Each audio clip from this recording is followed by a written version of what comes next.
Okay okay ಈಗ ಗಿಳಿಯಾರ್ ಅವರೇ ಈ ಒಂದು ಪ್ರಕರಣ ಮೊದಲಿಂದಲೂ ಕೂಡ ನೀವು ಧರ್ಮಸ್ಥಳದ ಪರವಾಗಿಯೇ ನಿಂತುಕೊಂಡಿದ್ರಿ.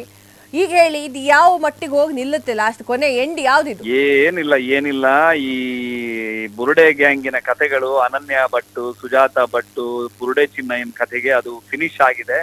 ಅದಕ್ಕೆ ಏನು ಈ ಸಮಾಧಿಗೆ ಈ ಶವಪೆಟ್ಟಿಗೆಗೆ ಕೊನೆಯ ಮೊಳೆ ಬೀಳೋದು ಇನ್ನೊಂದು ವಾರದ ಒಳಗಡೆ ಇವರೆಲ್ಲ ಅರೆಸ್ಟ್ ಆಗ್ತಾರೆ. ಚೆನ್ನಾಗಿ ಹೇಳಿದ್ರಲ್ಲ ಸರ್, ಇಷ್ಟು ಚೆನ್ನಾಗಿ ಹೇಳಿದ್ರಲ್ಲ, ಇದು ಏನೂ ಆಗಲ್ಲ, ಎಲ್ಲಿಗೂ ಹೋಗಿ ಮುಗಿಯೋದಿಲ್ಲ, ಇಲ್ಲಿ ಎಂಡ್ ಆಗುತ್ತೆ ಒಂದ್ ವಾರದಲ್ಲಿ. ನೋಡಿ ಒಂದ್ ನಿಮಿಷ, ನಮ್ದು ಏನು ಹಣ ಆಯ್ತಾ, ಅಲ್ಲಿ ಗುಂಡಿ ತೋಡ್ಸಿದ್ದು, ಇಲ್ಲಿದು ಗುಂಡಿ ತೋಡ್ಸಿದ್ದು ನಮ್ಮ ಹಣ, ಜನಸಾಮಾನ್ಯರ ಹಣ ಅದು ಆಯ್ತಾ. ಮತ್ತೆ SIT ತನಿಖಾ ತಂಡವನ್ನ ರಚನೆ ಮಾಡಿದ್ರು, ಸರ್ಕಾರ ಅದಕ್ಕೆ ಅದು ಕೇಳ್ತು.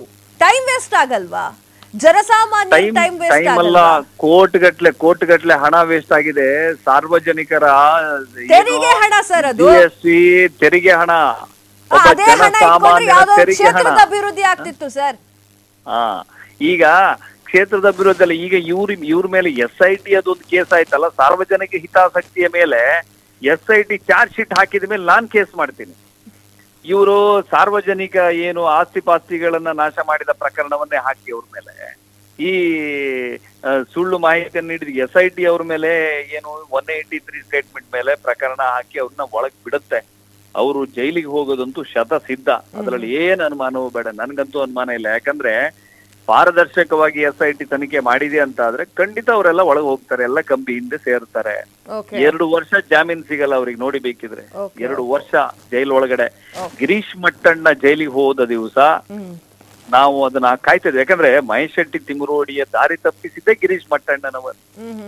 ಮಹೇಶ್ ಶೆಟ್ಟಿ ತಿಮರೋಡಿ ಒಂದು ರೂರಲ್ ಲೆವೆಲ್ ಹೋರಾಟ ಮಾಡ್ಕೊಂಡ, ಬೆಳ್ತಂಗಡಿಯಲ್ಲಿ ಹೋರಾಟ ಮಾಡ್ಕೊಂಡು ಬೆಳ್ತಂಗಡಿಗೆ ಬಂದು ಇವ್ನು ತಗಲಾಕೊಂಡ. ಬೆಳ್ತಂಗಡಿಯಿಂದ ಈ ಸ್ಕ್ರಿಪ್ಟ್ ರೈಟರು ಸೋಮನಾಥ್ ನಾಯ್ಕನ ಮನೇಲಿ ಕೂತ್ಕೊಂಡು ಬೇರೆ ಬೇರೆ ಕಥೆಗಳನ್ನು ಸೃಷ್ಟಿ ಮಾಡಿದ್ರು ಇವರು. ಇದು ಮಹೇಶ್ ಶೆಟ್ಟಿ ತಿಮರೋಡಿಯನ್ನ ಪ್ರವೋಕ್ ಮಾಡಿದ್ದು ಸೋಮನಾಥ್ ನಾಯ್ಕ. ಆಮೇಲೆ ಕನೆಕ್ಟ್ ಆದವನು ಗಿರೀಶ್ ಮಟ್ಟಣ್ಣ.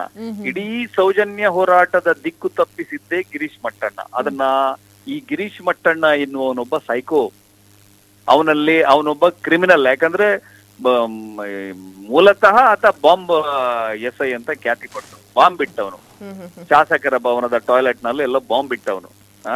ಈ ಆ ಮನುಷ್ಯನಿಗೆ ಸರಿಯಾಗಿ ಪನಿಷ್ಮೆಂಟ್ ಕೊಡಬೇಕು SIT ಅಂತ ನಾನು ನಿರೀಕ್ಷೆ ಮಾಡ್ತೇನೆ. ಇವರೆಲ್ಲ BJP ಇಂದಾನೆ ಬಂದವರು ಮೊದ್ಲಿಂದ, ಹಾಗಂತೇಳಿ ಅವರೆಲ್ಲ BJP ಅಂತೇಳಿ ಒಪ್ಕೊಳಕ್ ಆಗೋದಿಲ್ಲ. ಭಯೋತ್ಪಾದಕರಿಗೆ ಪಕ್ಷ, ಜಾತಿ, ಧರ್ಮ ಇಲ್ಲ, ಇವರೆಲ್ಲ ಭಯೋತ್ಪಾದಕರಿಗೆ ಸಮಾನ. Okay okay okay Vasanth Giliyar ಅವರೇ, ತಮ್ಮ ಜೊತೆ ಮಾತಾಡಿದ್ದಕ್ಕೆ ಥ್ಯಾಂಕ್ ಯು ಸೋ ಮಚ್. ಕ್ಷಣ ಕ್ಷಣದ ಸುದ್ದಿಗಳಿಗಾಗಿ ಫ್ರೀಡಂ ಟಿವಿ ಸಬ್ಸ್ಕ್ರೈಬ್ ಮಾಡಿ, ಲೈಕ್ ಮಾಡಿ ಹಾಗೂ ಫಾಲೋ ಮಾಡಿ. ಹೊಸ ಸುದ್ದಿಗಳ ನೋಟಿಫಿಕೇಶನ್ಗಾಗಿ ಬೆಲ್ ಐಕಾನ್ ಮೇಲೆ ಕ್ಲಿಕ್ ಮಾಡಿ.